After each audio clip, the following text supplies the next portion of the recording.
Αγόρια, έτοιμοι? Δεν είναι τίποτα, 11-12.000 χιλιόμετρα.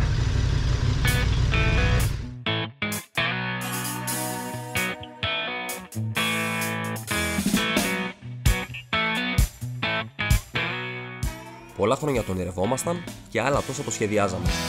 Το ταξίδι ήταν κανονισμένο για το 2020, αλλά δυστυχώς ακυρώθηκε λόγω COVID. Επιτέλους φέτος ήταν η χρονιά μας. Τρεις φίλοι που έχουμε κάνει πολλά ασφάλτινα αλλά και χωμάτινα χιλιόμετρα μαζί, αποφασίσαμε να κάνουμε αυτό το ταξίδι ζωής παρέα. Επευθυνόμαστε προς τα σύνορα. Η ώρα είναι 5 το πρωί, έχουμε ξεκινήσει από τις 4.30. Δεν μπόρεσε να κοιμηθεί κανείς έτσι κι αλλιώς. Πήγαμε.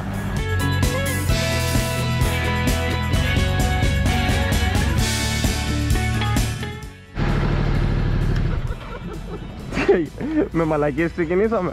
Για να δω. Πού είναι εκεί μέσα, μάλλον? Όχι ρε, πως... Ο Batman τελικά δεν ζει. Αφίσα έγινε. Όχι ρε φίλε. Κορονοϊός!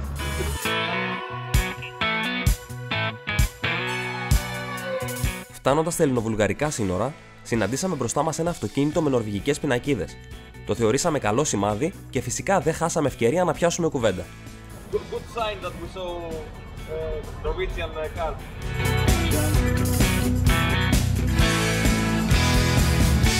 Ο έλεγχος στα σύνορα ήταν τυπικός και γρήγορα ήμασταν ελεύθεροι να μπούμε στην πρώτη ξένη χώρα του ταξιδιού.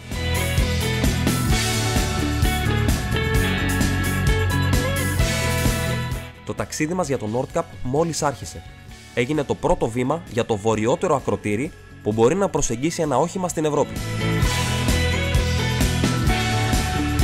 Όσο περνούσε η ώρα, η θερμοκρασία ανέβαινε κατακόρυφα, φτάνοντας μέγιστη τους 38 βαθμούς Κελσίου, πράγμα που έκανε την πρώτη μέρα του ταξιδιού μας ακόμα πιο δύσκολη.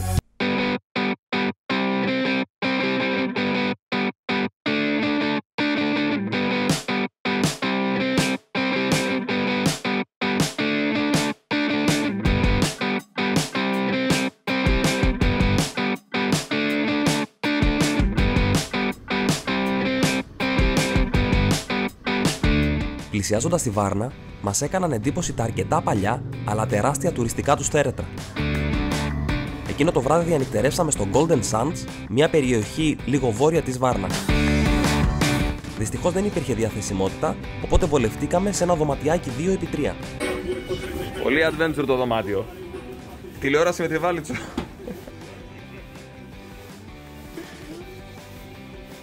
Τουλάχιστον έχουμε ωραία θέα.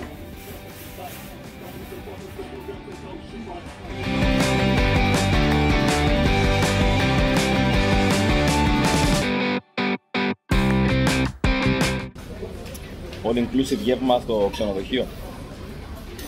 Τι γεύμα να μαλάκα, κάθε καλά. Κρύψε. Κρύψε δεν ακούμε. Έχουνε μάθει στα πεντάστερα το τα Πώς είπες? Το κοντοπουλάκι πρέπει να πέτανε τις πύρες και μετά να το τηγάνισαν. Τουλάχιστον έχουνε καλή μπύρα.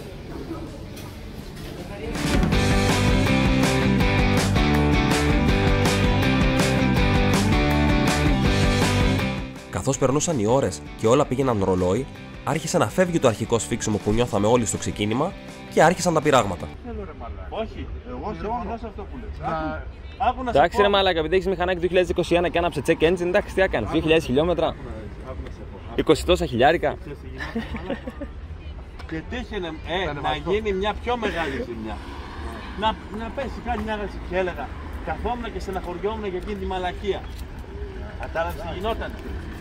Λοιπόν, ξεκίνημα δεύτερης μέρας, ξεκινάμε από Βάρνα, πάμε για στάση Κωνσταντζα, Ρουμανία και μετά μπαίνουμε Μολδαβία. Δύσκολη μέρα και σήμερα, έχουμε καμιά 7 ώρες οδήγηση νομίζω, αλλά το ηθικό είναι ακμεότατο. Εδώ τα παιδιά πρωινή καθαριότητα. Εδώ η κούκλα δεν χρειάζεται τίποτα, ορίστε. Καλό μας δρόμο.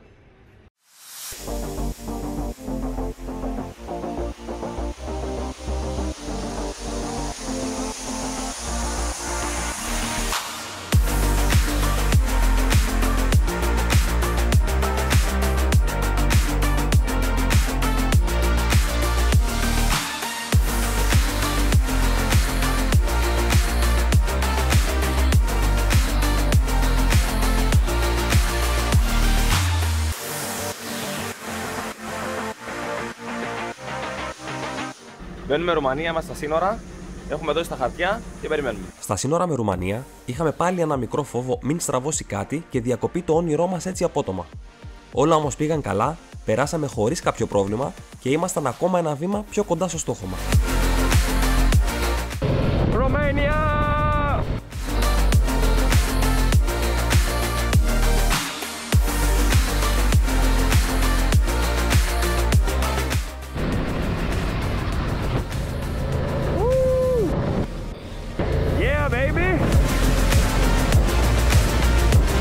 Η μαλακία είναι το πράγμα, πάμε 8 χιλιόμετρα μακριά για να τα πιάσουμε τη φωτογραφία.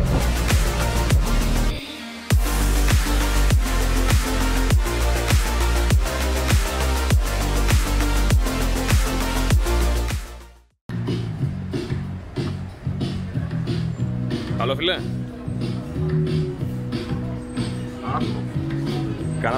Καλά το κάνουν οι Ρωμανοί το μπέργκερ. Μπέργκερ και ορίστε. Και ηλεκτρολίτες. Εδώ. Για τη δυσκολιότητα. Και καφέ.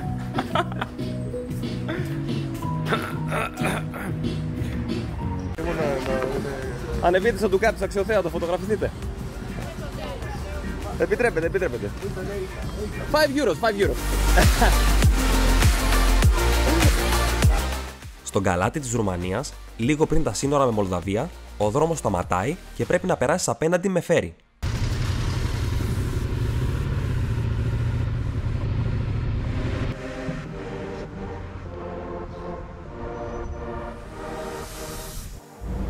Εδώ ετοιμαζόμαστε για αποβίβαση. Εντάξει.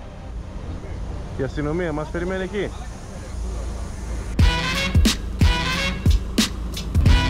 Να και τα αλάνια.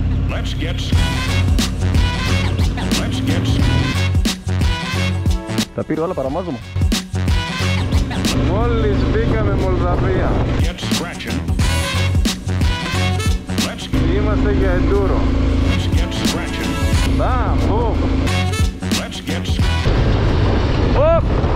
Όχι, μαλάκα! Μπαίνοντας στη Μολδαβία, νομίζαμε ότι μπαίνουμε σε εμπόλεμη ζώνη, αφού ο δρόμος ήταν σαν βομβαρδισμένος.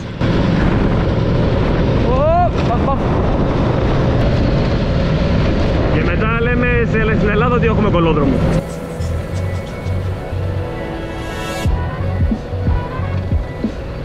Προσοχή ρε μαλάκα!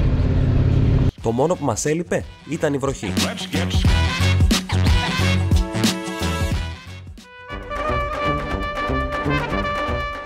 Μετά από πολλές ώρες αυτούς τους δύσκολους και επικίνδυνους δρόμους και με τη βροχή να χειροτερεύει την κατάσταση, φτάσαμε στο ξενοδοχείο μας. Για καλή μας τύχη γινόταν και ένας γάμος εκεί.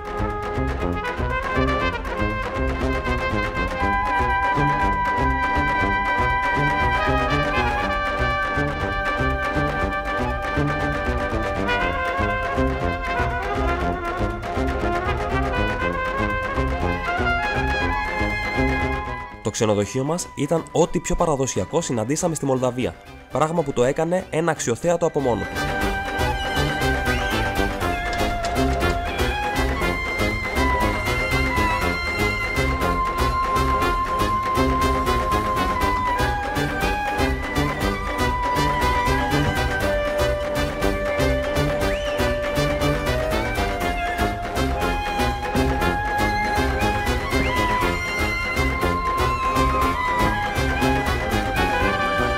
Αφού ξεκουραστήκαμε και φάγαμε, δεν χάσαμε την ευκαιρία να χωθούμε στο γάμο ακάλεστα. Το πάρτι ξεκίνησε. Ο κόσμος μας καλωσόρισε, αλλά πιο συγκεκριμένα ο πατέρας της νύφης μας υποδέχτηκε σαν να ήμασταν επίσημοι καλεσμένοι.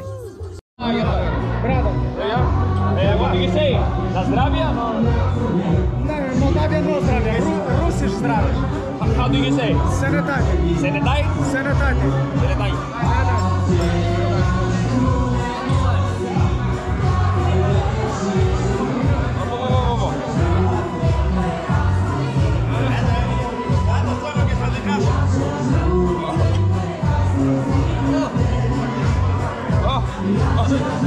Έλα.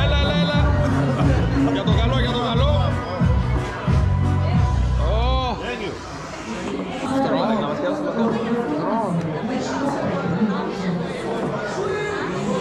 Thank you. Family? Yeah, alles family.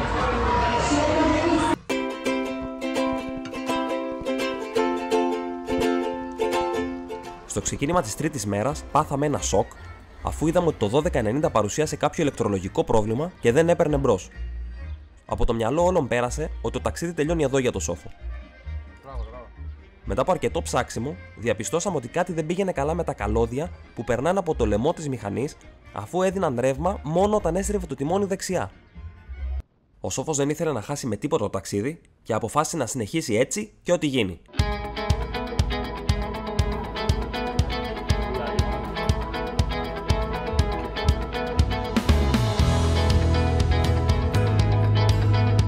Το Κισινάου διαφέρει πολύ από την υπόλοιπη χώρα και είναι σαφώς πιο ανεπτυγμένο. Με ωραία πάρκα,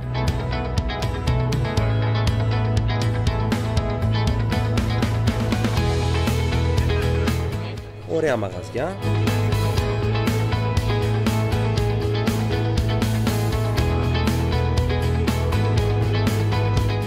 και ωραίο κόσμο.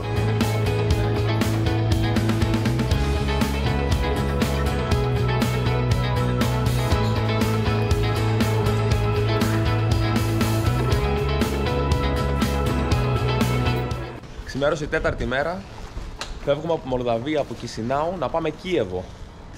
Έχουμε 6 ώρες καθαρής οδήγησης, οπότε με τις στάσεις θα είναι κανένα 9ωρο, αν δεν έχουμε καθυστερήσει στα σύνορα.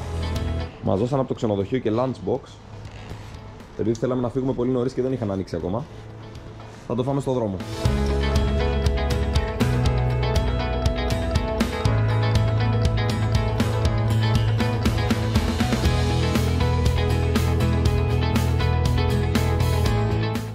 Ενώ κινούμασταν προς τα σύνορα με την Υπεδνηστερία ή αλλιώς Τρασνίστρια, ο δρόμος χαλάει ακόμα περισσότερο και ξαφνικά χωρίς καμία προειδοποίηση, για να συνεχίσουμε, έπρεπε να περάσουμε από μια ετοιμόρροπη γέφυρα.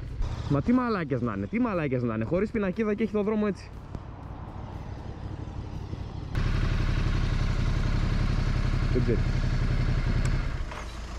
Hello?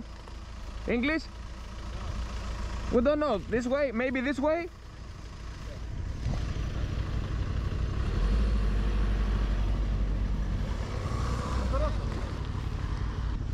Για πάμε να δούμε. Μπα, κόλλωσε. Απέναντι δεν περνά, απέναντι έχει μεγάλο σκάμα. Είναι μάχημος πάντως, έτσι. Εμείς δεν το κάναμε αυτό. Και τον βλέπεις τώρα εξαφανίζεται και πέφτει μέσα. Λίγο φόρα θέλει. Αυτός εδώ ο δρόμος είναι αυτό. Στα σύνορα διαπιστώσαμε ότι κατά την είσοδό μας στη Μολδαβία δεν μας είχαν βάλει σφραγίδα στο ένα διαβατήριο και ο αστυνομικός μας εξηγεί ότι ενδέχεται να έχουμε πρόβλημα κατά την έξοδό μας από τη χώρα. No. Back, go to Ukraine. From Chisinau. Problem. Maybe. Yes, maybe no. From Georgiulest, no problem. Πρέπει να γυρίσουμε πίσω. Yes, but not our mistake. We were okay. I'm fine, you understand. 50-50. Ευτυχώς όλα πήγαν καλά για ακόμα μια φορά και φτάσαμε στα σύνορα της Υπεδνηστερίας. Η Υπεδνηστερία είναι ένα μη αναγνωρισμένο κρατήδιο, αποσχισμένο από τη Μολδαβία το 1990, το οποίο επιθυμεί την ένωσή του με τη Ρωσία. Στην Υπεδνηστερία δεν είχαμε πολλά να δούμε, άλλωστε είναι ένα πολύ μικρό κρατήδιο, οπότε και φτάσαμε στα ουκρανικά σύνορα το συντομότερο. Περιμένουμε να μπούμε στα ουκρανικά σύνορα. Εμείς και κανείς άλλος. Πάρε το γαλαδικό.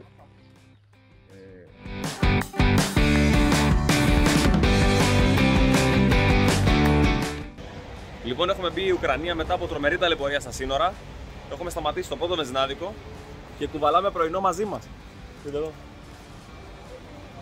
Πάνω στο κατέμ. Γκουρμεδιές.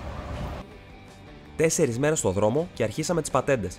Σταθεροποιήσαμε μια ενδοεπικοινωνία με ταινία από το φαρμακείο μας και προσπαθήσαμε μάταια να σφίξουμε τη βάση του GPS στο Ducati που χαλάρωσε από τους πολλούς κραδασμούς στους δρόμους της Μολδαβίας. Άμα κλωτσίσει, άστο, το πετάμε όπως είναι. Είδα. Δεν μπορεί να περάσει. Ναι, κάτι. Ευχαριστώ.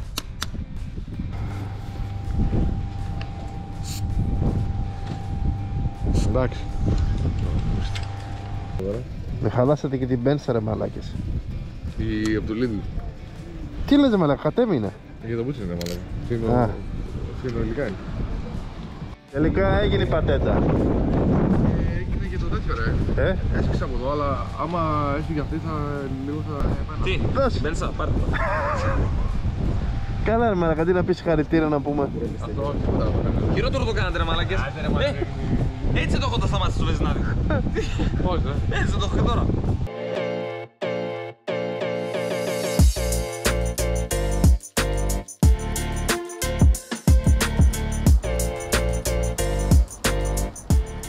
Στο Κίεβο διανυκτερεύσαμε σε ένα πλωτό ξενοδοχείο που είχε ακριβώς τη διαρρύθμιση πλοίου, μέχρι που κουνούσε κιόλας. Και από θέα τρομερό. Room view, άστο.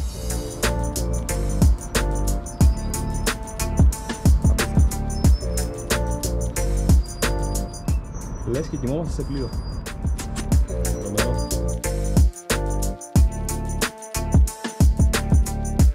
Είχαμε φτάσει νωρίς, ο καιρός ήταν άριστος και ξεχυθήκαμε στους δρόμους. Το Κίεβο είναι πραγματικά πανέμορφο.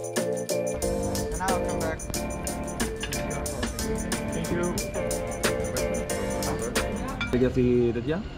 Ω μαλάκα, ψωμί είναι αυτό.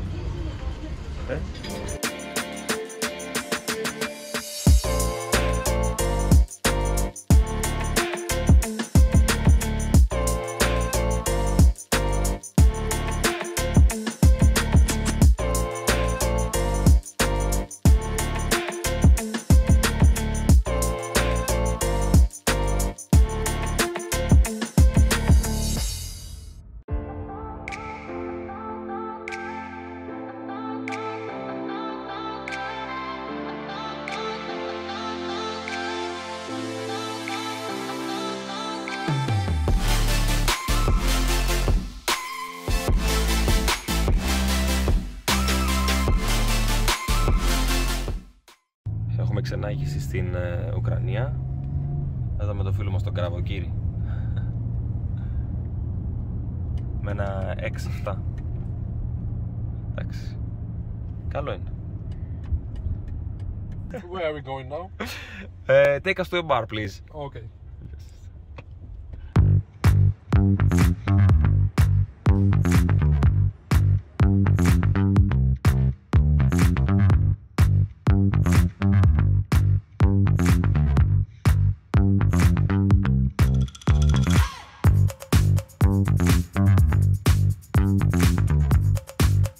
Λοιπόν, η ώρα είναι 7 το πρωί, είμαστε στο Κίεβο και φύγαμε ήδη να πάμε στο Τσέρνομπιλ.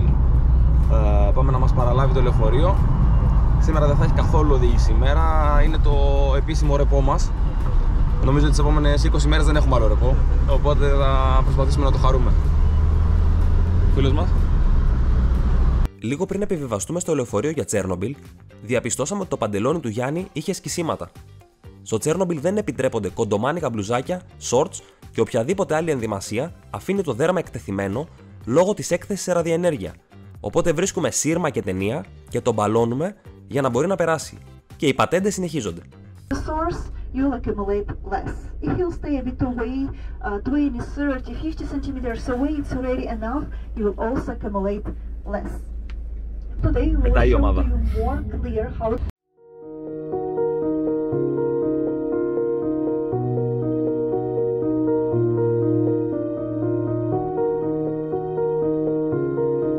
Το σκηνικό στο Τσέρνομπιλ είναι ανατριχιαστικό. Όλη η περιοχή εκενώθηκε λόγω της έκρηξης στο πυρηνικό εργοστάσιο και τη διασπορά ραδιενέργειας. Σήμερα, 35 χρόνια μετά την καταστροφή, η φύση έχει καταλάβει τα πάντα.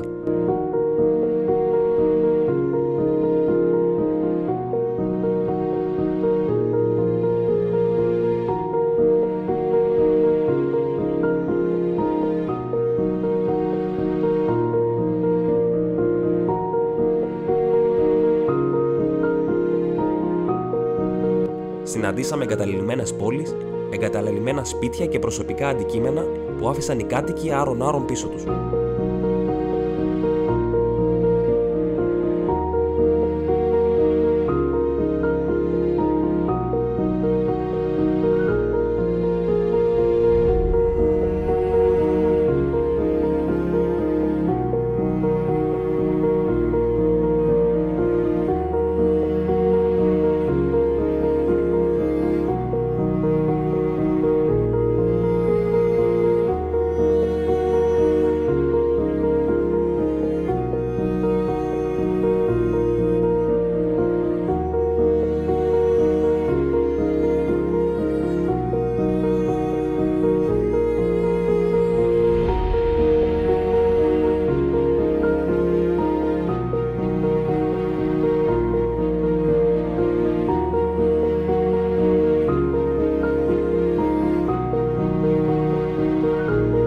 Μαζί μας κουβαλούσαμε μετρητή ραδιενέργειας που μας έδειχνε το φορτίο που είχαν οι διάφορες περιοχές μέσα στην απαγορευμένη ζώνη, αλλά και συγκεντρωτικά την ακτινοβολία που δεχτήκαμε εμείς κατά την παραμονή μας εκεί.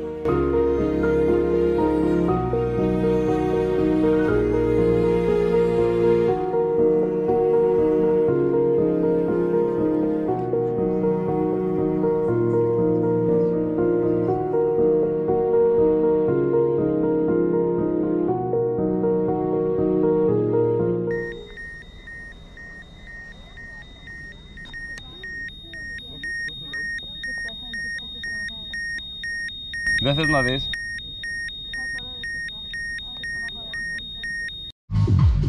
Και ενώ είμαστε στο Τσέρνομπιλ και είναι ησυχαστήριο, δεν κυκλοφορεί ψυχή, δεν ακούγεται τίποτα, δεν τυχαίνουμε αυτόν εδώ τύπα. Κάνει σετάκι, κάνουνε βίντεο. Δικός μας είναι. Φέρτε το πριόνι!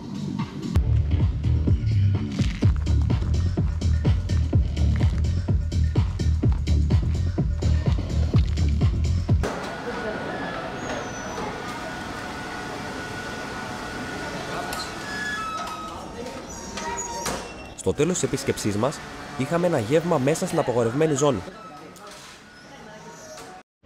Τι είναι αυτά, ρώσικα? Τσερνομπιλίστικα. Η σούπα φωσφορίζει στο σκοτάδι. Βλέπω να βγάζουμε τρίτο αυτή.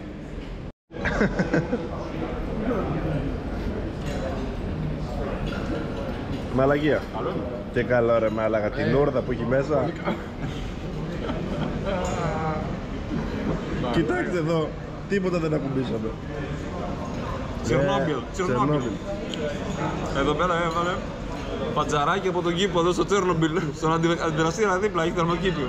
Και ενώ αστειευόμασταν για το φαγητό, μόλις τελείωσε, μας ανακοίνωσαν ότι το νερό της σούπας ήταν από πηγή μέσα στη ραδιενεργή περιοχή.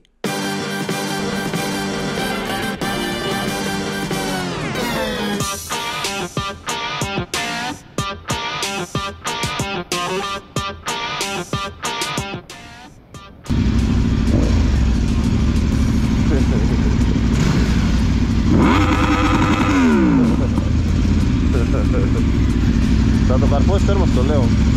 Μαλάκα ιδέες για να παγώνουν και τα φρένα. Φεύγουμε.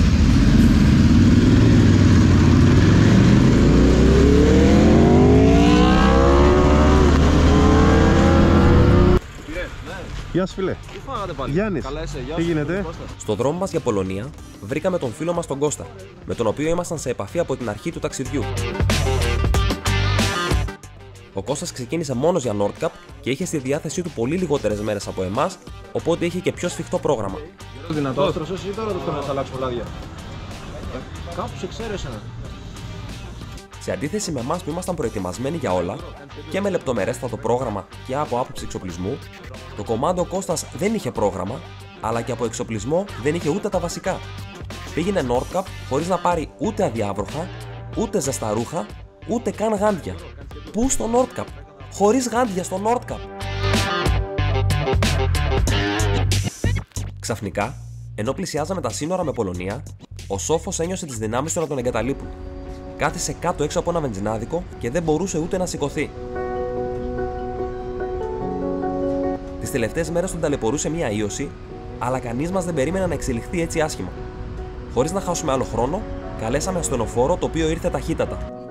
Η ίωση, σε συνδυασμό με την αφυδάτωση και την κούραση των ημερών, του προκάλεσαν εκτός των άλλων και υψηλό πυρετό, οπότε έπρεπε να πάει στο τοπικό κέντρο υγείας να του παρασχεθούν οι πρώτες βοήθειες.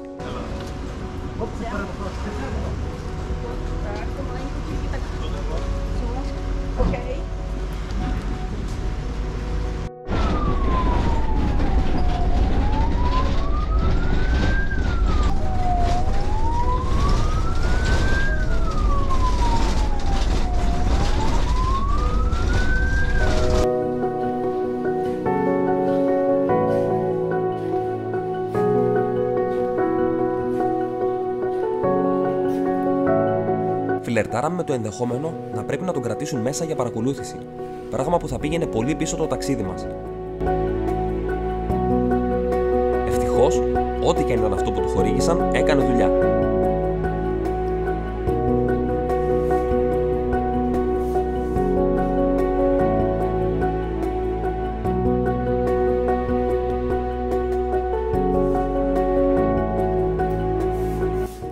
γαμίσανε το σπίτι. Μαλάκα, άμα δεις πως το κάνει, σαν βελάκι. Να το παιδί μας.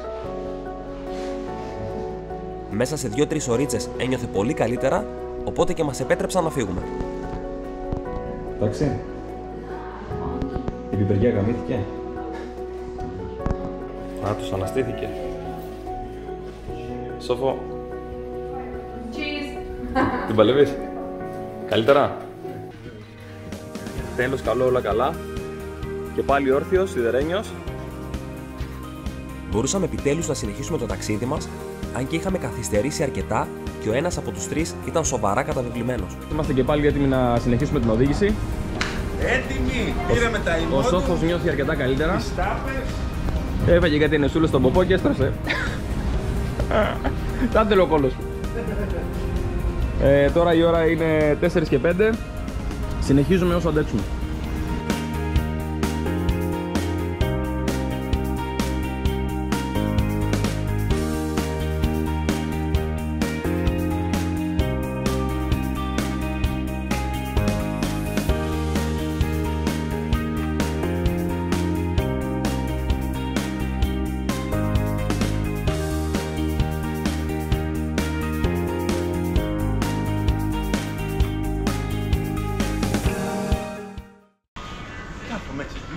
Μέσα κοιτάω, λέγω πρώτα ποια είναι καθαρή έτσι τουαλέτα, λέγω και όλες καθαρές.